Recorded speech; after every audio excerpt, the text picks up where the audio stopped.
welcome to another show of Latinos Unidos. Thank you for joining us and accepting us into your home. Tonight I am your host, Felix Rodriguez, with my co-host, Michelle Castillo, and our special guest, the Director of Office of Foster Care and Adoption Services from the Department of Children and Families, Ken Mysogland. And Ken, welcome on the show, and thank you for joining us. Thank you, Felix. Thank you, Michelle. How you doing? Good. How are you? Good. Good. So, Ken, let us, share with the audience, what do you do at the Department of Children and Families? Well, Felix, I've been with the department almost 23 years now. Actually, June will mark my 23rd anniversary. And currently, I'm the Director of the Office of Foster Care and Adoption for the department.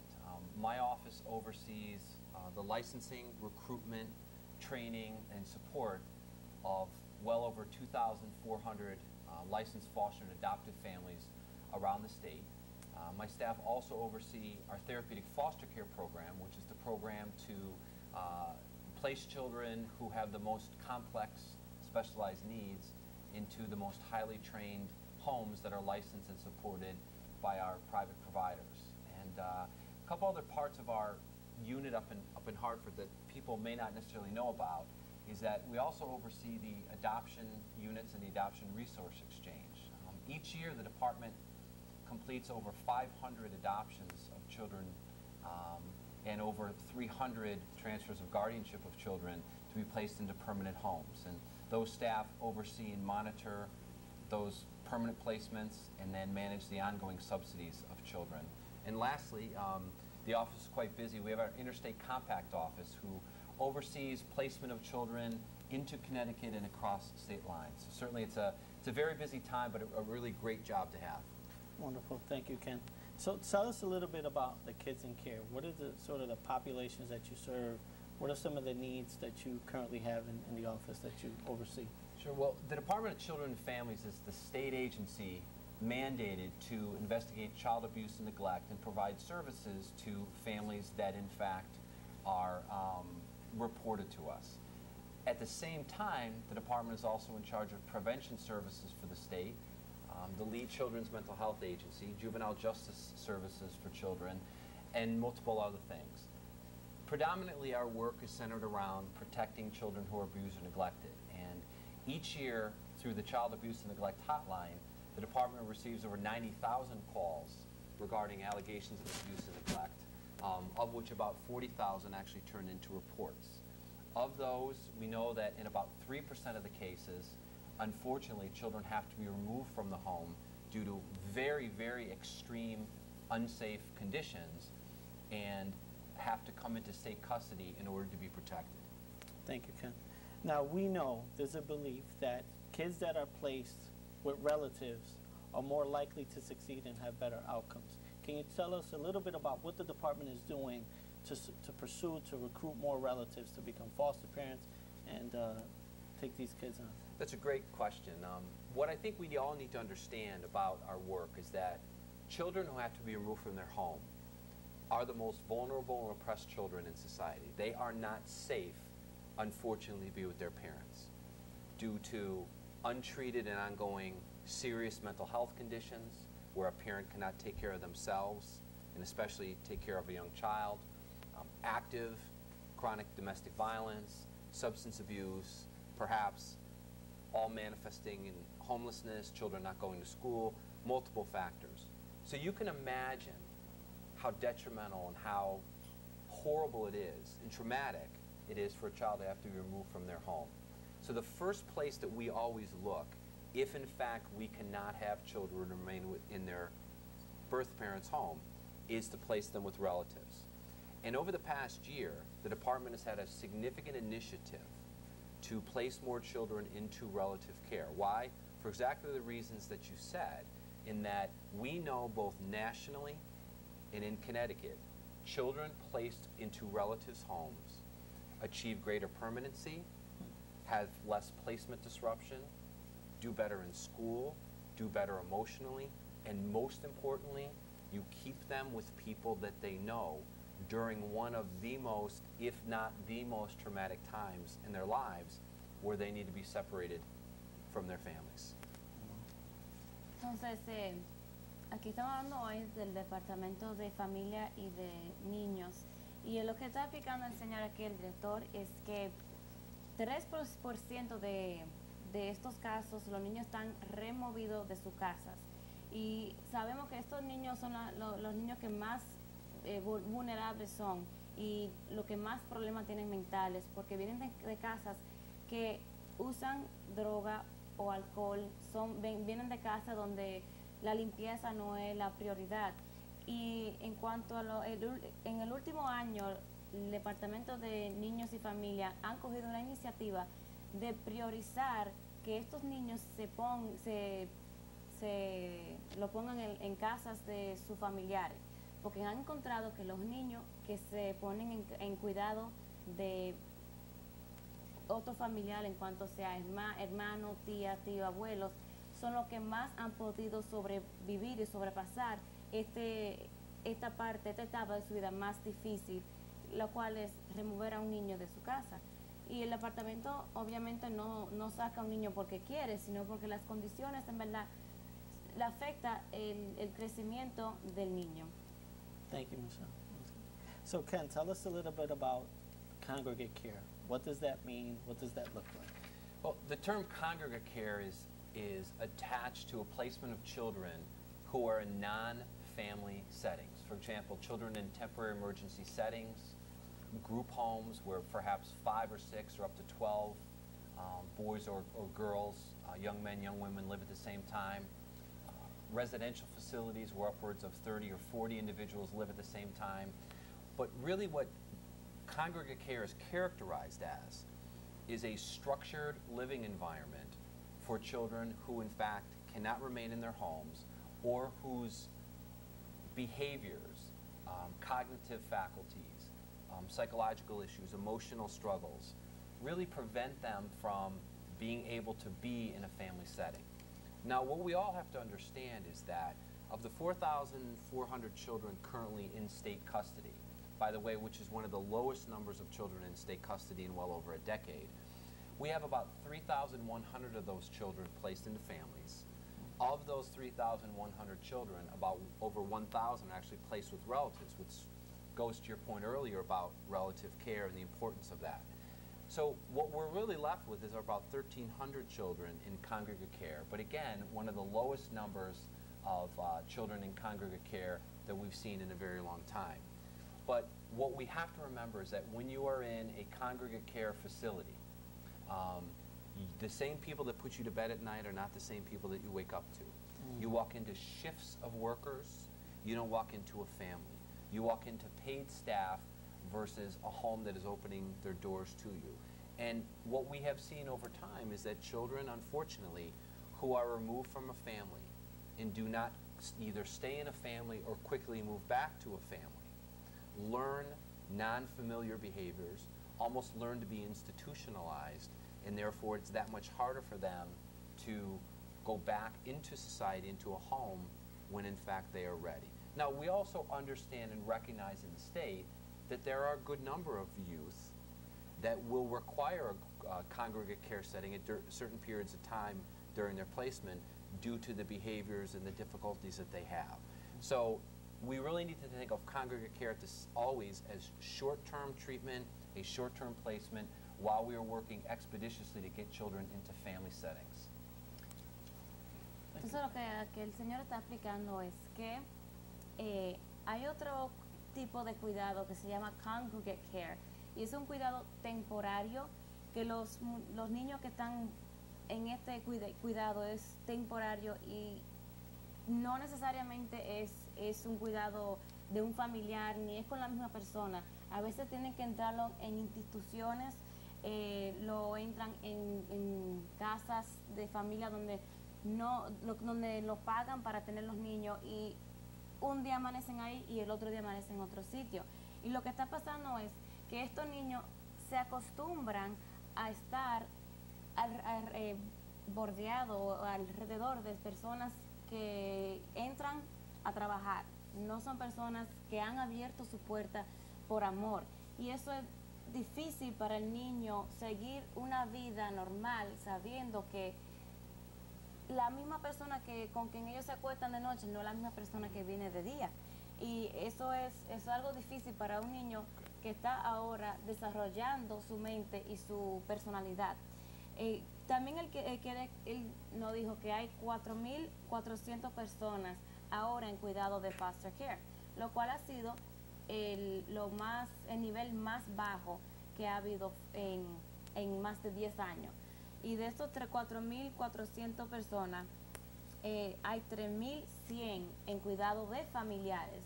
Y este congregate care, como estaba explicando él, es algo bien temporario y quiere que ese número siga bajando, porque los niños que se han criado así no han tenido el mejor porvenir. Thank you, Michelle. We encourage you to call in. Call in 203-753-7593. Again, that's 203-753-7593. And ask any questions you have to our Director of Foster Care and Adoption Services, Ken Mysogland. Ken, I can't thank you enough.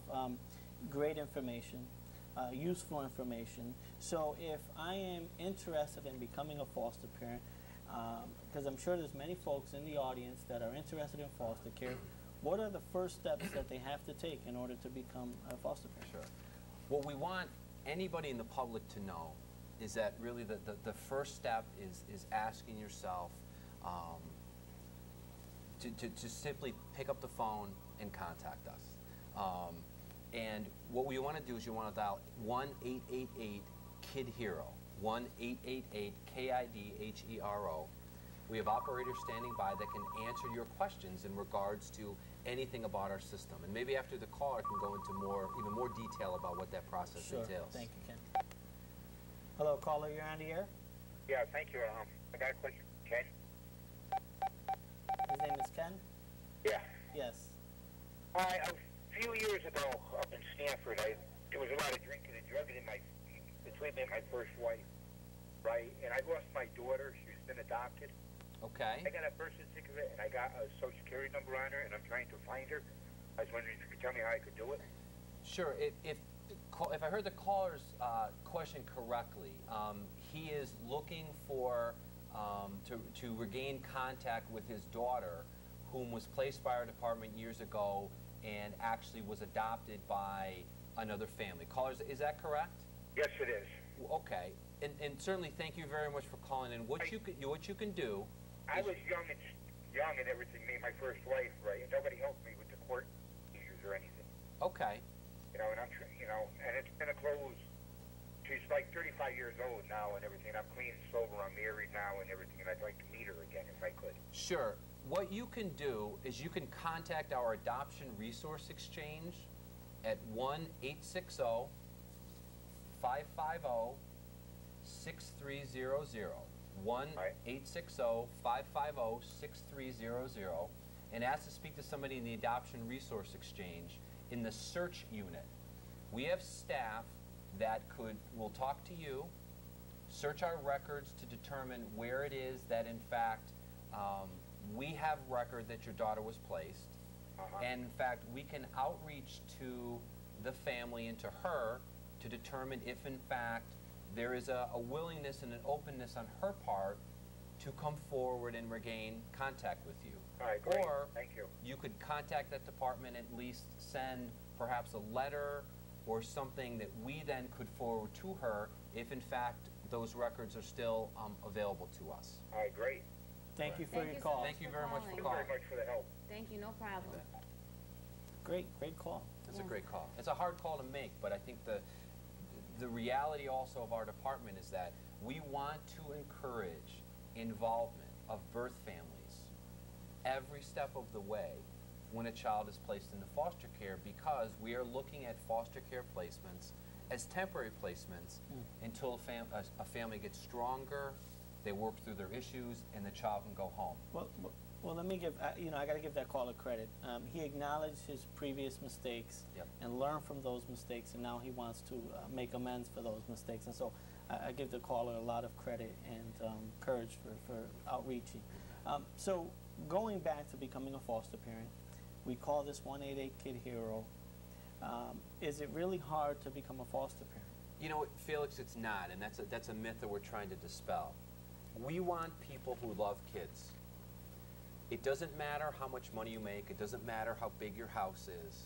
It doesn't matter if you have a white picket fence or your family meets the specific criteria of what the public believes a family should look like today. What we are looking for above anything else are people that are of good character, who love children, who want to open their homes and open their hearts to children, who are experiencing one of the, if not, like I said before, one of the most traumatic times in their entire lives. And if you are willing to come forward and be flexible, work with the department as part of a team, love that child, nurture that child, allow us to assist you in meeting that child's daily needs, we want you. That's the bottom line. So it's by calling 1-888-KID-HERO. We also have our website at www.ctfosteradopt.com. And again, you can also call those numbers and ask general questions. What I would also encourage members of the public to do is go on our website. You will see informational videos, some more information about how to become a foster parent. You'll actually see videos of our families and how they describe their experiences. Bueno, como estamos en el tema de todos los mitos, estamos preguntando cuáles son las... si uno tiene que estar casado, si tiene que ser rico. En verdad no es tan difícil como el público quiere ponerlo. O sea, no tiene que ganar mucho dinero, no tiene que tener una casa grande. Puede vivir en una casa normal, puede vivir en una casa de 3 familias. No necesariamente tiene que ser una casa con una estructura como el público lo quiere poner. Simplemente lo que pide Foster Care y DCF es una familia que quiera la mejoría para estos niños, una casa que están dispuestos a abrirles sus puertas y abrirles los brazos y dar el cariño y el amor que se merecen estos niños, porque en verdad no es la culpa de ellos que ellos están en esta situación tan difícil, y la mayoría de estos niños son adolescentes, son niños de 3 y 4 años que no tienen la culpa de los errores que hicieron los padres. El que llamó aquí hace unos 5 minutos era un padre que cuando era joven alguien le quitó el departamento le quitó su hija, y él ahora tiene la hija tiene que tener ahora 35 años, y él lo que quiere es contactar a su hija de nuevo. Y él admitió sus errores. Él dijo que cuando él era joven era estúpido y hizo errores que le han afectado a su vida entera. Y muchas gracias por el que llamó. Se le agradece en el alma que usted haya tenido el coraje de llamarlo a nosotros y que nosotros podamos ser alguien que te pueda ayudar. Ahora, quiero preguntar a otro mito. ¿Es verdad que usted tiene que estar casado para ser un padre foster? You have to be married to be a foster parent. Right. Is this true, or? No, you don't. As a matter of fact, we encourage anybody, single, widowed, gay, lesbian, same-sex couples, heterosexual couples, empty nesters, grandparents, if in fact you love children, and if in fact you want to provide a loving, nurturing, stable home, we want you. Like I said before, your income doesn't matter as long as you can demonstrate you can meet your own needs. The size of your house doesn't matter as long as there's adequate sleeping arrangements for the children. And even pieces of our work that a lot of members of the public don't understand. For example, we are so much more inclusive now of individuals who have had issues in their past, perhaps may have been arrested for minor offenses, or even might have been involved with our department. Mm-hmm. We will certainly look at you and assess you and talk to you about what happened then, and as long as the conditions that existed years ago don't exist now, we will certainly be open to continue our assessment and issuing a license, especially as it relates to relatives. We have 1,035 children right now placed into relative care. At the beginning of the year of 2011, we had 735. So that's a 48% increase of the number of children placed with relatives. We put children with certain family members who in fact came forward and disclosed to us that they had issues perhaps with substance abuse in their past, maybe mental health issues, maybe there was some degree of homelessness. They received help, they received community services, they got back on their feet, they have letters of recommendation, references we can talk to, stable jobs, stable families. What better placement for a child And their own family. than their own family? And then those people that rehabilitated themselves could then extend a branch of help to the birth parents to say, perhaps I was there at one point in time, look at me now, I can help you as well. So the department's Almost much like an more inclusive. inspirational- Absolutely. Inspirational story. You bet. You bet. Bueno, lo que estaba diciendo es que ahora, mucho más que antes, el Departamento de Niños y de Familia quieren incluir más que nunca los familiares. Y aunque los familiares han tenido en el pasado, o sea, en su pasado cuando eran jóvenes, si hayan tenido problemas con abuso de sustancias como alcohol o las drogas, o que en su pasado han sido arrestados, lo que sea, el departamento quiere lo mejor para el niño y no hay nada mejor que ponerlo con su familiar. Si esa persona extiende su mano y viene y le pide al departamento que quieren custodia de algún familiar de ellos, mientras que esa persona se ha rehabilitado y se ha mejorado su vida para lo mejor, ellos no tienen problema en incluirlo a ellos en el cuidado de los niños. Es más, eso es lo que quieren. Este año ha subido el número 48% de los niños que ahora están en cuidado de su familiar. Y lo que estaba diciendo es que eso es algo que inspira. Eso es algo que inspira al niño si en su pasado tenían otra vida y pudieron rehabilitarse. Esos niños también pueden ver esa historia y inspirarse a que sean mejor y que aunque ellos no han sido tan afortunados de tener un hogar estable, que puedan rehabilitarse, pueden seguir su vida. Thank you, Michelle. Ken, so one of the other myths is biological parents are bad parents. Can you tell us a little bit about that? You know, Felix, I think one of the myths that, again, we actively work to dispel in the community is that all parents who are involved in our system are bad people. As I said earlier, of all the reports that we receive a year, in less than 3% of the time, children are actually removed from their home. We also know that parents slip up, they experience issues with substance abuse, perhaps domestic violence, mental health issues. We tend to believe that they are not bad people, but that they are experiencing troubles in their lives where they need assistance, like all of us do at one point or another. Now, there are also a very small subset of parents that do things that are so disturbing to children that they are criminally charged, and we know that. About 60 to 65% of the children that come into state custody wind up going home to those parents who are rehabilitated, they are better, their lives are in order, and they have supports wrapped around them that they never had before. The other 35% perhaps will never go home, and those are the children that we push so hard to find, especially relatives, kin placements, and adoptive families for, so they can achieve permanence. So yes, there are a certain subset of parents that pose significant lifelong risks to their children. Typically what we see is parents that fall down, and it's our job in leading the community to pick them back up and help them get back on their feet. Thank you, Ken. Now, this is, for me, very important, and I know it's important to you, and I think our audience should hear this story. And we've talked off air, and I know you personally, you're a great guy, and I know that there's a reason why you do what you do. And I think the audience need to hear that story. You know, Felix, I really appreciate that. Starting when I was in kindergarten, my mom and dad were licensed to be foster adoptive parents. And I sit here today, the second oldest son of 11 siblings. I have 8 adopted brothers and sisters.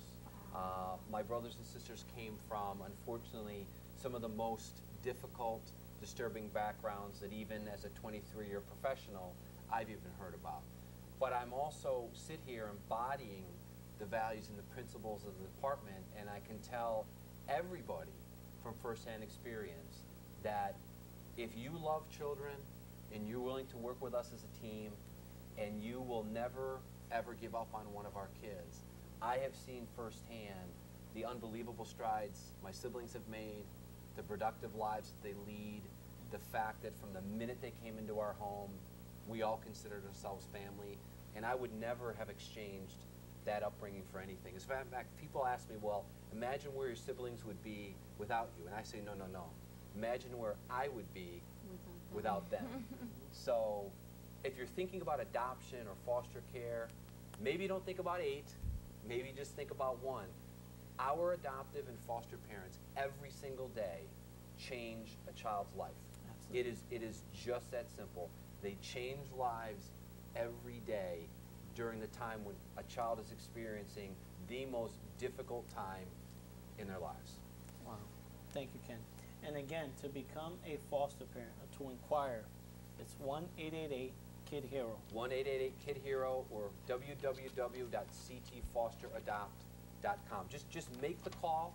Even if you have a question, just make the call, and you never know what the outcome is going to be. We need families. We need diverse families. We need families of all different races and cultures and creeds and ethnicities, because they need to match the types of children that we have coming into our department each and every day. And I think that's important. You know, we talk about the need of specifically particular communities, and I will say, as a Latino, I know for a fact we need Latino families. Absolutely. We have a lot of kids in care who are placed in homes that don't speak Spanish, that don't cook Spanish food, that don't have that culture that the Latinos have. And so, and it's not the department's fault. It's what we have in terms of resources. And so I encourage you and I challenge you to pick up the phone, change the life of a child, and become a foster parent today. Y ese número es 188-543-4376. Llame ahora. Gracias. So everybody, that was our show, and thank you so much for joining us this evening. Fue un placer. We'll see you next Monday. We'll see you Ken, next thank you Monday. for joining Ken, us. thank you. Thank you both. This was Thank great. you. Thank you.